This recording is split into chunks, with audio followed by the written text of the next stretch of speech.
सर्वांना सस्नेह जय जिजाऊ जय हरी. मी ज्योतिताई जाधव, राहणार शिंदखेड राजा. 2-3 दिवसापूर्वी आपण एक बातमी बघितली असेल तर ती अशी होती की मध्य प्रदेशच्या बॉर्डरवर एक ॲम्ब्युलन्स पकडण्यात आली. त्या ॲम्ब्युलन्समध्ये काही महिलांना जबरदस्ती बसवण्यात आलं होतं आणि त्यांची वाहतूक करण्यात येत होती. मग जेव्हा त्यांनी पोलिसांकडे मदत मागितली आणि ती ॲम्ब्युलन्स अडवण्यात आली, त्यामध्ये 13 महिला होत्या आणि त्यांना म्हणजे अवैधरित्या बळजबरीच त्या ठिकाणी जबरदस्तीने त्या ठिकाणून नेलं जात होतं. आणि जेव्हा ह्या सगळा प्रकार उघडकीस आला तेव्हा लक्षात आलं की ही जी ॲम्ब्युलन्स होती ती बागेश्वर बाबा धामचा जो बाबा आहे तो धीरेंद्र शास्त्री यांच्या ट्रस्टची होती. तर बंधू भगिनींनो, आपल्या या चॅनलच्या माध्यमातून आपण सतत हे जे भोंदू बाबा आहेत यांच्यावर नेहमीच आपण स्पष्टीकरण देत असतो किंवा हे कशा पद्धतीने जनतेची फसवणूक करतात याच्या विषयी आपण आपलं मत या व्हिडिओच्या माध्यमातून मांडत असतो. तर आजचा हा व्हिडिओ ह्या धीरेंद्र शास्त्री जो बागेश्वर धामचा बाबा आहे ह्याच्यावरच आहे, जो सांगतो की त्याचं वय फक्त 26 वर्ष आहे. असा 26 वर्षाचा हा धीरेंद्र शास्त्री जो आहे तो प्रचंड वादाच्या भोवऱ्यात आहे. तो अगदी रस्त्यावर फिरणारा आणि झोपडीत राहणारा एक व्यक्ती आज करोडो रुपयाची त्याची मालमत्ता आहे. आणि ती कशा पद्धतीने कशी त्यांनी मिळवली ह्याच्या जर खोलात गेलो आपण तर लक्षात येईल की हे सगळं अवैधरित्या त्यांनी जमवलेलं आहे.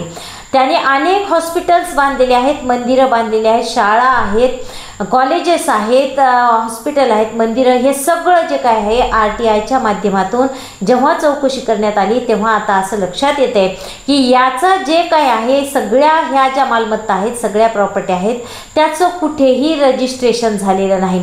म्हणजे हे सगळं विनापरवाना तो चालवतो आणि त्यातून सुद्धा धर्माच्या नावावर, देवाच्या नावावर, मंदिरांच्या नावावर करोडो रुपयाची प्रॉपर्टी आज यांनी जमवलेली आहे. एक वेळ रस्त्यावर फिरणारा माणूस, झोपडीत राहणारा, आज मात्र तो स्वतःच्या प्रायव्हेट जेटनी प्रवास करतो आणि 5 स्टार हॉटेलमध्ये राहतो.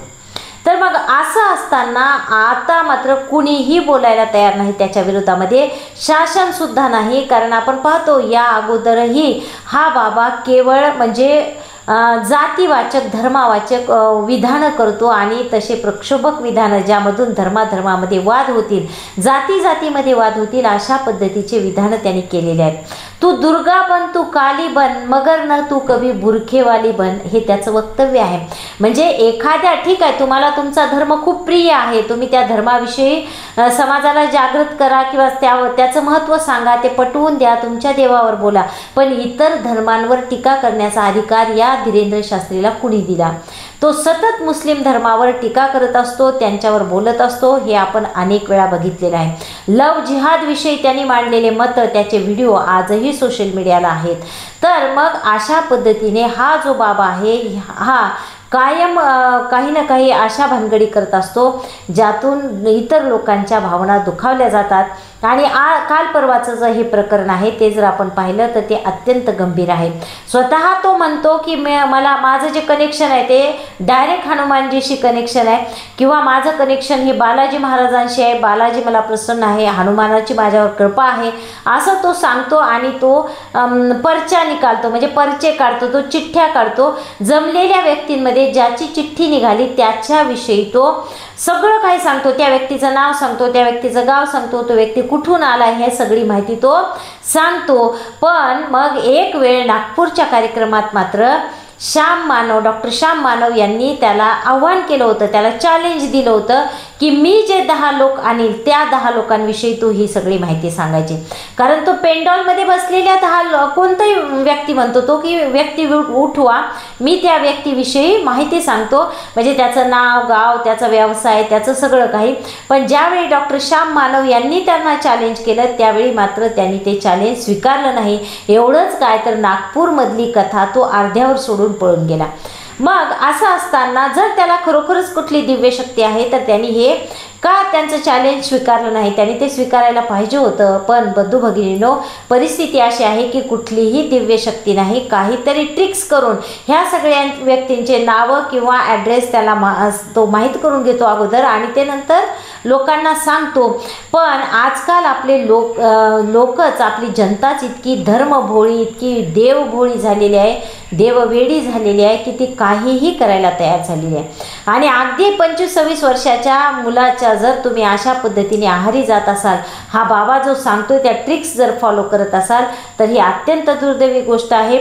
आपण पाहतो की ठीक आहे, भले तो काय बोलत असेल तो बोलो, पण आपले जगद्गुरू संत तुकोबाराय यांच्याविषयी सुद्धा त्यांनी एक वादग्रस्त वक्तव्य काही दिवसांपूर्वी देहूमध्ये केलं. ते सुद्धा आपण बघतो की त्याची लायकी काय आहे, त्याचं वय काय आहे, त्याचं स्थान काय आहे या क्षेत्रातलं, असं असताना सुद्धा जगद्गुरू ज्यांना आपण म्हणतो, जगाने ज्यांना गुरु म्हणून स्वीकारलेला आहे, ज्यांचा गाथा जगद्गुरू संत तुकोबाराय यांचा जो गाथा आहे तो 5वा वेद म्हणून आपण स्वीकारलेला आहे, ते तत्वज्ञान जगाने मान्य केलेलं आहे, त्यांच्या एका अभंगावर लोक आज PhD करतात.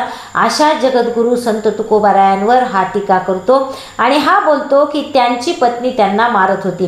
त्याचं वक्तव्य असं होतं की जगद्गुरू तुकोबाराय हे संत झाले आणि का संत झाले, का ते संतत्वापर्यंत पोहोचले, ते कशी ईश्वर भक्तीला लागले, तर उनकी बीबी उनको रोज पीटती थी, इसलिए वो धर्म के मार्ग पर चले और ईश्वर भक्ती के मार्ग पर चले. म्हणजे त्याचं म्हणणं होतं की जगद्गुरू संत तुकोबाराय हे का बरं ईश्वर भक्तीकडे वळले, तर ते संसाराला प्रचंड कंटाळले होते, कारण त्यांची पत्नी त्यांना रोज मारत होती.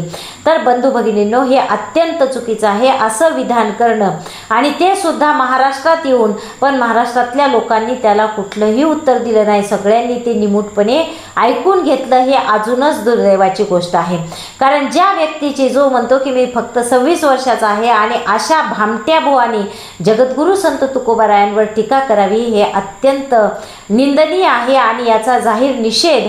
पण असं असताना सुद्धा हा बुवा याचे कार्यक्रम महाराष्ट्रात सुद्धा होतात, कारण याला शासनाचं पाठबळ आहे. आपण जर देहूमधली परिस्थिती पाहिली असेल तर देहूमध्ये जेव्हा तो आला, अक्षरशः त्याच्यासाठी देहूमध्ये पायघड्या घालण्यात आल्या आणि आपले गृहमंत्री म्हणतात की धीरेंद्र शास्त्री जे आहेत ते खूप मोठं काम करत आहेत. निद्रिस्त अवस्थेत असलेल्या, झोपलेल्या अवस्थेमध्ये असलेल्या सनातन धर्मियांना ते जाग करत आहेत आणि ते अतिशय मोलाचं काम आहे. मग जर आता आपल्या महाराष्ट्रातले सन्माननीय गृहमंत्री, आपले मुख्यमंत्री जर त्यांच्याविषयी उद्गार असे काढत असतील, त्यांचं कौतुक करत असतील, तर मग मात्र आपल्याला आता बोलायला कुठलाही चान्स नाही, कुठलीही संधी नाही. कारण ज्या आपले जर मुख्यमंत्रीच अशा पद्धतीने त्याचं कौतुक करत असतील, तर खरोखरच ही अतिशय दुर्दैवी गोष्ट आहे. कारण महाराष्ट्र ही संतांची भूमी आहे असं आपण म्हणतो. आपल्याला खूप मोठा वैचारिक वारसा लाभलेला आहे, खूप मोठा संतांचा वारसा लागलेला आहे. खूप मोठे संत महाराष्ट्रामध्ये होऊन गेले. त्यांनी आयुष्यभर या ठिकाणी समाजाला घडविण्यामध्ये स्वतःचं आयुष्य घालवलं आणि स्वतःचं आयुष्यभर ते झिजले. पण आज तेच संत, तोच संत विचार जर आपण अशा धीरेंद्र शास्त्री सारख्या नालायक लोकांच्या दावणीला बांधत असू, तर हे अत्यंत चिंतनीय आहे, अत्यंत गंभीर बाब आहे. तर या ठिकाणी थांबूयात, हे होता कामा नये एवढीच या ठिकाणी विनंती. आवडल्यास नक्की लाईक करा, चॅनलला सबस्क्राईब करा. या ठिकाणी थांबूयात. धन्यवाद. रामकृष्ण हरी.